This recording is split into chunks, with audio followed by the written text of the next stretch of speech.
Hey guys, welcome to my YouTube channel. আজিৰ ভিডিঅ'টোত SSC MTSৰ online application কেনেকৈ fill up কৰা হয় সেইটো আমি চাম।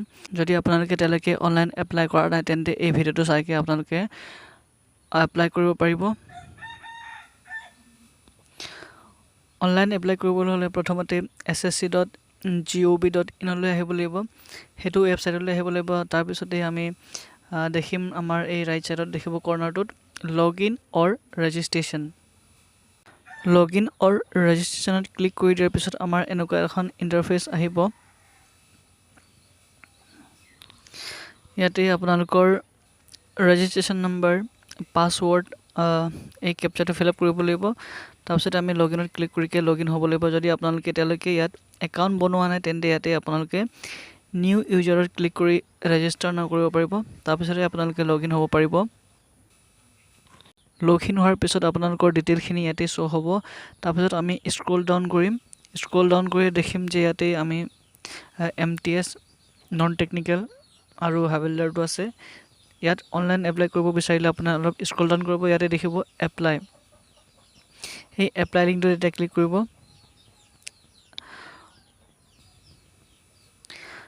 এপ্লাই লিংকত ক্লিক কৰি দিয়াৰ লগে লগে এইখন ইণ্টাৰফেচ আহিব। তাৰ আমি স্ক্ৰল ডাউন কৰিম। স্ক্ৰল ডাউন কৰাৰ পিছত ফিল ফৰ্মত ক্লিক কৰিম। ইণ্টাৰফেচখন অ'পেন হোৱাৰ লগে লগে ইয়াত আমি দেখিম আমাৰ 5টা ষ্টেপত এই ফৰ্ম ফিল আপ প্ৰচেছটো চলিব। প্ৰথমতে আপোনালোকৰ পাৰ্চনেল ডিটেইলখিনি ওলাব। তাৰপিছত এডিশ্যনেল ইনফৰ্মেশ্যন, আপলোড ডকুমেণ্ট, নেক্সটত দেখিব প্ৰিভিউ ফৰ্ম, তাৰপিছত এই ছাবমিট ফৰ্ম। এই 5টা ষ্টেজৰ থ্ৰুদি আমি ইয়াক এপ্লাই কৰিম। নেক্সট ছেকেণ্ড ষ্টেপত আহিব আমাৰ এডুকেশ্যনেল কোৱালিফিকেশ্যন। ইয়াতে 19ত দেখিবলৈ পাব আপোনালোকে হায়েষ্ট এডুকেশ্যনেল কোৱালিফিকেশ্যন, সেইটো এণ্টাৰ কৰিব। তাৰপিছতে আমি তলত যাব, স্ক্ৰল ডাউন কৰিকে দেখিম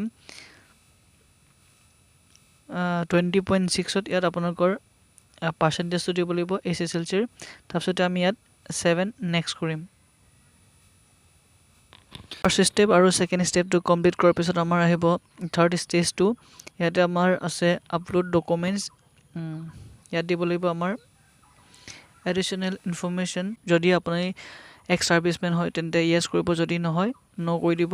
যদি নহয় ন' কৰিব, যদি হয় য়েছ কৰি দিব। 22 নম্বৰত আছে যদি আপোনাক এজ ৰিলেক্সেশ্যন লাগে তেন য়েছ কৰিব, নহ'লে ন' কৰিব। তাৰপিছতে আমাৰ আহি গৈছে 22.8। আপোনাৰ কেটেগৰীটোৱে চুজ কৰিব লাগে। যদি ৰিলেক্সেশ্যন লাগে য'ত দেন আপোনালোকৰ এই অপশ্যনটো খুলিব, নহ'লে নুখুলে। তাৰপিছতে আমাৰ 23 নম্বৰটোত আহিলে ইয়াত আপুনি এইটো ইমান ইম্পৰ্টেণ্ট নহয়, য়েছ কৰিলেও হ'ব, নহয় কৰিলেও হ'ব। তাৰপিছতে আমি 7 নেক্সট কৰিম।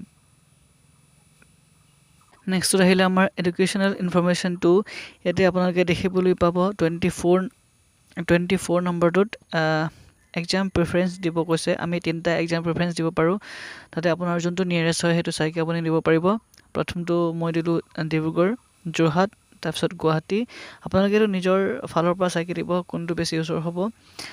25 নম্বৰটোত আছে আমাৰ এক্সামটো আমি কোনটো মিডিয়ামত দিব পাৰোঁ। CBE কম্পিউটাৰ বেছড এক্সামিনেশ্যনটো আমি আছামিছ মিডিয়ামতো দিব পাৰোঁ। ইয়াত ছিলেক্ট কৰি ল'ব। তাৰপিছত আকৌ ইয়াত কনফাৰ্ম কৰি ল'বগৈ। নেক্সটতে আছে আমাৰ এইখিনি অট'মেটিকেলি ন' ডিজেবল হৈ থাকে, তাৰমানে আমি চইচ কৰিব নোৱাৰিছোঁ। 26ত আছে আপুনি ইয়াত য়েছ অৰ ন' দিব পাৰিব। তাৰপিছত ইয়াতে ন' কৰি দিব। তাৰপিছত আমাৰ নেক্সটটো আহিছে পষ্ট প্ৰিফাৰেঞ্চটো। ইয়াতে মই অলৰেডি ছিলেক্ট কৰি থ'লোঁ। 35ত আছে আমাৰ গুৱাহাটী বুলিকে, আৰু 37ত আছে আমাৰ আছাম বুলি, তাৰ লগতে আছে 72ত আদাৰ MTS আদাৰ্ছ বুলি আছে। বাকী য'ত আপোনাৰ মন যায় তাতেই দিব পাৰিব আপোনাৰ পষ্ট প্ৰিফাৰেঞ্চটো। ইয়াতে ক'ড দিয়া থাকে, এইকেইটা ক'ড হয়। ইয়াত আপোনালোকে দেখিবলৈ পাব এইখিনিতে। ইয়াত চাব পাৰিব ক'ডখিনি চবৰে বেলেগ বেলেগকৈ দিয়া আছে ষ্টেট ৱাইজ। ইয়াত ক'ডখিনি দিয়া থাকিব, আপোনালোকে নিজৰ মতে চাইকে দিব পাৰিব। এইটো 37 MTS আছাম, 35 হাবিলদাৰ গুৱাহাটী। আপোনাৰ যোনটো মন যায় সেইটোকে আপুনি ছিলেক্ট কৰিব। আকৌ বাকীখিনি যদি আৰু দিব নিবিচাৰে দেন আপোনালোকে বক্স এটাত ক্লিক কৰিকে এক্স টাইপ কৰিব। বাকী অট'মেটিকেলি ইয়াত এক্স আহি যাব।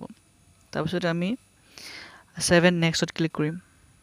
ফটো আৰু ছিগনেচাৰ আপলোড নকৰাৰ আগতেই ফটো আপলোড কৰিবলৈ এটা এপ ডাউনলোড কৰিব লাগিব। মাই SSC বুলি এপ এটা আছে, সেইটো প্লে ষ্ট'ৰত গৈকে চাৰ্চ কৰিব আৰু এই এপটো ডাউনলোড কৰিব লাগিব। এপটো ডাউনলোড কৰাৰ পিছত এই ইণ্টাৰফেচখন আহিব। ইয়াতে আমি ডিটেইলখিনি ফিল আপ কৰিকে লগ ইন কৰিব লাগিব। এপটোত লগ ইন হোৱাৰ পিছত দেখিব ইয়াতে SSC MTS non technical staff এক্সামিনেশ্যনৰ ফটো ক্লিক কৰিবলৈ ইয়াতে দেখাইছে কেপচাৰ অপশ্যনটোত ক্লিক কৰিব। তাৰপিছত ফটোটো এডজাষ্ট কৰিকে আপোনালোকে লৈ ল'ব। ফটো কেপচাৰ কমপ্লিট হোৱাৰ পিছত এনেকৈ এখন ইণ্টাৰফেচ আহিব ছাকচেছফুল বুলি। তাৰপিছত আপুনি ইয়াতেই ৰিটাৰ্ণত ক্লিক কৰি দিব। ৰিটাৰ্ণত ক্লিক কৰি দিয়াৰ লগে লগে আগৰ ইণ্টাৰফেচখন মুকলি হৈ আহিবগৈ। এপত ফটো কেপচাৰ কৰাৰ পিছত আকৌ ৱেবছাইটত আহিকে প্ৰথমৰ পৰা লগ ইন কৰিব লাগিব। লগ ইন কৰাৰ পিছত দেখিব মাই এপ্লিকেশ্যন বুলি এটা ছেকশ্যন আছে। মাই এপ্লিকেশ্যন ছেকশ্যনত ক্লিক কৰিকে আমি ইয়াত কণ্টিনিউ বুলি অপশ্যন থাকে, সেই কণ্টিনিউ অপশ্যনত ক্লিক কৰি দিব। তাৰপিছতে দেখিব আমাৰ ফটো অলৰেডি আপডেটেড হৈ থাকে। তাৰপিছতে আমি ছিগনেচাৰটো চাব লাগিব।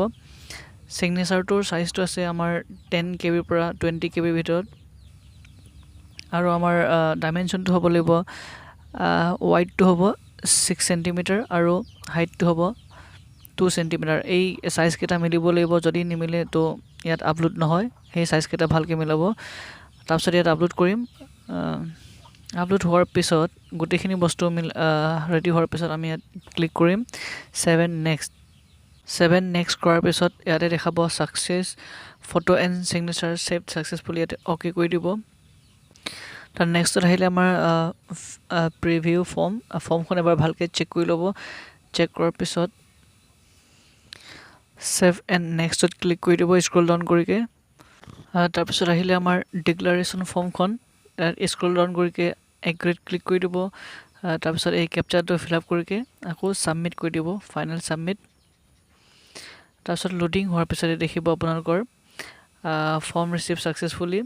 ইয়াত আপোনালোকে পে'মেণ্ট কৰিব থাকিলে তাত ইয়াত গো টু ডেছবৰ্ড ক্লিক কৰিব। যদি পে'মেণ্ট কৰিবলৈ নাই তেন্তে প্ৰিণ্ট এপ্লিকেশ্যন কৰিকে আপুনি নিজৰ এপ্লিকেশ্যন ফৰ্মখন প্ৰিণ্ট আউট কৰিব পাৰিব। এইখিনি আছিল আজিৰ ভিডিঅ'টোত। ইয়াত নিজে এপ্লাই কৰোঁতে কমপ্লিকেটেড বুলি ক'বলৈ ফটো আৰু ছিগনেচাৰটোত অলপ টাইম লাগিব পাৰে, ভালকৈ পিক্সেলকেইটা মিলাব। এইখিনি আছিল আজিৰ ভিডিঅ'টো। যদি ভিডিঅ'টো ইনফৰ্মেটিভ হয়, হেল্পফুল হয়, তেন্তে ভিডিঅ'টো লাইক কৰিব, শ্বেয়াৰ কৰিব আৰু চেনেলটো ছাবস্ক্ৰাইব কৰি দিব। Thank U.